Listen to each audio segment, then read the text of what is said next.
Bonjour tout le monde et bienvenue aujourd'hui dans l'épisode numéro 5. Aujourd'hui, on attaque une journée mythique. Direction la Transalpina, surnommée le diamant de la couronne des Carpates. Rien que ça. Une route qui grimpe jusqu'à plus de 2100 mètres, qui serpente au-dessus des nuages et qui te rappelle très vite que, oui, tu es minuscule face à la montagne. Et comme d'habitude, je suis parti confiant, persuadé que cette fois-ci, je n'allais pas me perdre.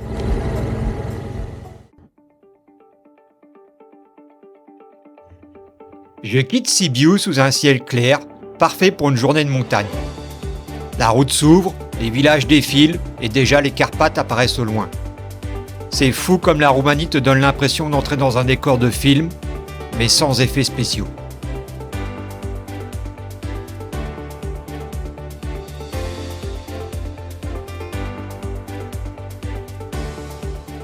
La Transalpina, c'est un peu comme la grande sœur sauvage de la Transfagarasan. Moins connue, plus brute, plus haute et franchement plus impressionnante. Les virages s'enchaînent, la route grimpe et chaque kilomètre te donne envie de t'arrêter pour filmer. Et oui, j'ai encore trop filmé.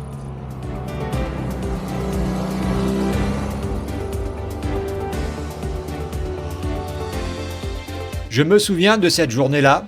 J'ai traversé vraiment pas mal de villages perdus dans les montagnes. C'était souvent des vieilles personnes qui y habitaient, que la nouvelle génération devait se désintéresser de cette vie en nature et en contact avec la montagne.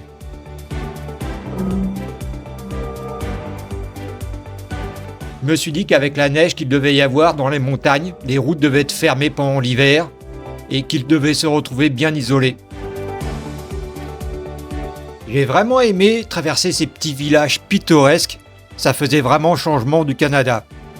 Ici, tout est plus rustique, plus vrai. Là-haut, c'est un autre monde. Le vent te gifle, la lumière change toutes les 2 minutes et tu roules littéralement sur l'épine dorsale des Carpates. C'est le genre d'endroit où tu te dis « Ok, c'est pour ça que je voyage à moto ».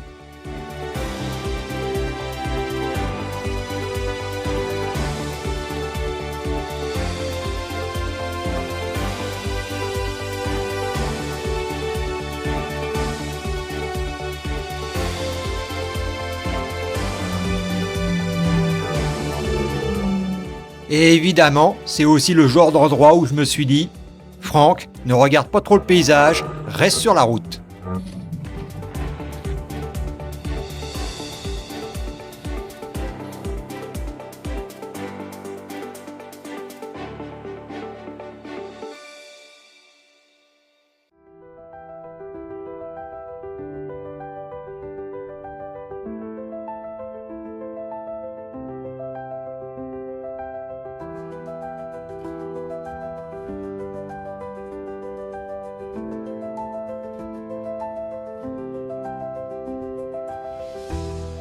J'ai pris une pause bien méritée dans une auberge perdue au milieu des montagnes. Le genre d'endroit où le temps ralentit, où les odeurs de cuisine te rappellent que tu n'as pas mangé depuis trop longtemps, et où tu te dis que finalement, la vie est plutôt bien faite. Après cette parenthèse chaleureuse, je reprends la route, et là, changement total d'ambiance.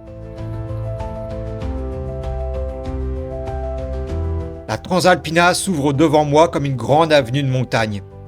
Comparée à la Transfagarasan, elle est plus large, plus fluide, presque aérienne.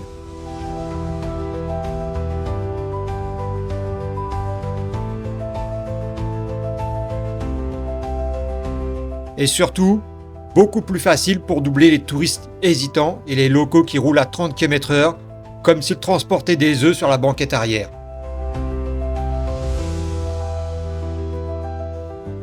Bon, pour être tout à fait honnête, j'ai peut-être rincé un peu trop la poignée de gaz à ce moment-là.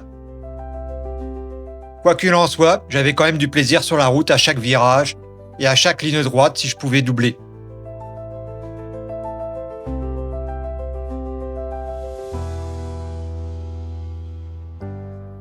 Et des virages, il y en avait tellement aujourd'hui.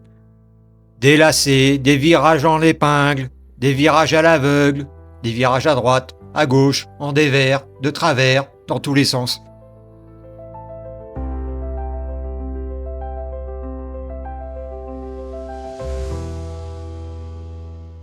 En tout cas, la route était vraiment plaisante et je me comptais encore chanceux aujourd'hui de pouvoir rouler ici.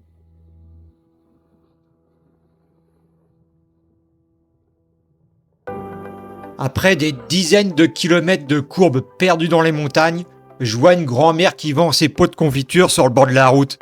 Ça m'a bien fait rigoler ça. Comme vous pouvez le voir, une fois de plus, j'ai été chanceux comme souvent dans mes voyages. J'ai tout le temps eu, ou vraiment très souvent eu, du temps magnifique à tous les jours. Il faisait beau, il faisait chaud, le temps était sec. Et puis, il y a un truc qui m'a frappé. Cette partie du voyage m'a rappelé les Laurentides. Pas seulement pour la forêt de sapins qui s'étend à perte de vue, mais surtout pour les tar snakes, ces bandes de goudron posées pour patcher les fissures sur la route. Un vrai festival. Pour les automobilistes, aucun problème, ça passe crème. Mais pour nous, les motards, c'est une autre histoire. Ces serpents noirs sont de véritables pièges, surtout quand il fait chaud. Ça glisse, ça bouge sous les pneus, et ça peut devenir franchement casse-gueule si tu ne restes pas concentré. Bref, un petit coup du Québec, mais version Carpath. Pendant quelques minutes, j'ai eu un petit moment de nostalgie. Rouler ici au milieu des sapins avec ces tar snakes partout, j'avais presque l'impression d'être revenu au Québec, quelque part entre Saint-Donat et Mont-Tremblant. Un petit flash, un petit sourire. Et puis au prochain virage, tout a disparu. La Roumanie m'a rattrapé d'un coup avec ses montagnes immenses, ses vallées profondes et cette lumière unique qui n'appartient qu'aux Carpates.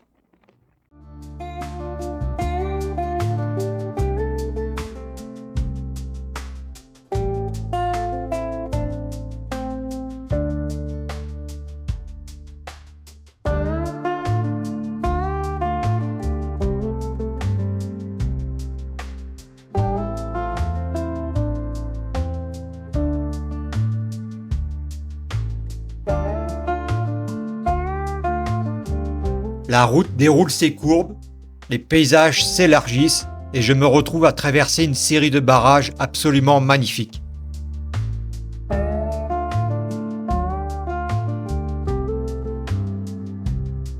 Chacun d'eux a son propre caractère. Des lacs immenses, des reflets parfaits, des murs de béton qui semblent sortis d'un film des années 70 et cette impression d'être minuscule au milieu des constructions humaines perdues dans une nature gigantesque. À chaque barrage, j'ai envie de m'arrêter, de filmer, de prendre une photo. Mais si je fais ça, l'épisode durerait 3 heures. Alors je me contente d'en profiter en roulant, casque ouvert, sourire collé au visage. Hey, j'étais là-haut tout à l'heure à filmer avec mon drone.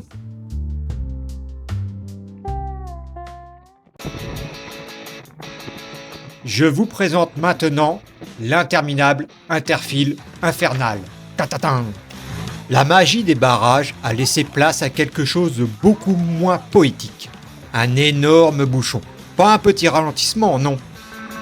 Un vrai mur de métal, de camions, de bus, de voitures arrêtées, moteurs coupés, gens sortis de leur véhicule pour fumer, discuter, marcher. Le genre de scène où tu comprends tout de suite que tu vas y passer un moment.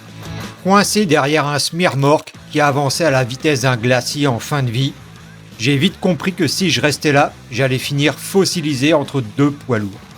Alors, interfile. A few moments later. Mais pas l'interfile tranquille, civilisé, comme on peut parfois en faire. Non. L'interfile sauvage. Celui où tu te faufiles entre des camions tellement serrés que tu pourrais presque lire la pression de leurs pneus juste en passant à côté. À certains moments, j'étais littéralement coincé entre deux mastodontes avec juste assez d'espace pour glisser la moto. Le genre de situation où tu te dis « Bon là Franck, t'as pas le droit à l'erreur ». Et pour vous éviter un épisode de 3 heures, je vais mettre tout ça en avance rapide dans le vidéo. Parce que sinon, vous auriez l'impression de regarder un documentaire sur la lenteur extrême. Mais croyez-moi, même en accéléré, vous allez sentir la tension. More moments later. Et puis finalement, au bout de plusieurs dizaines de kilomètres, on s'est tous retrouvés devant les travaux. Et oui, c'était seulement ça qui nous retenait depuis plusieurs dizaines de kilomètres. Je compatissais pour l'autre côté de la route. Une journée courte en kilomètres, mais immense en émotions. La Transalpina, c'est un incontournable. Demain, on continue l'aventure et promis, j'essaie encore de ne pas me perdre.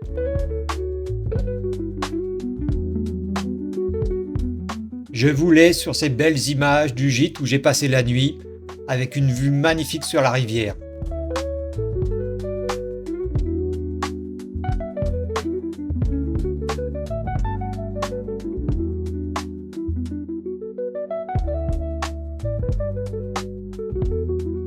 Et un beau coucher de soleil pour couronner la soirée.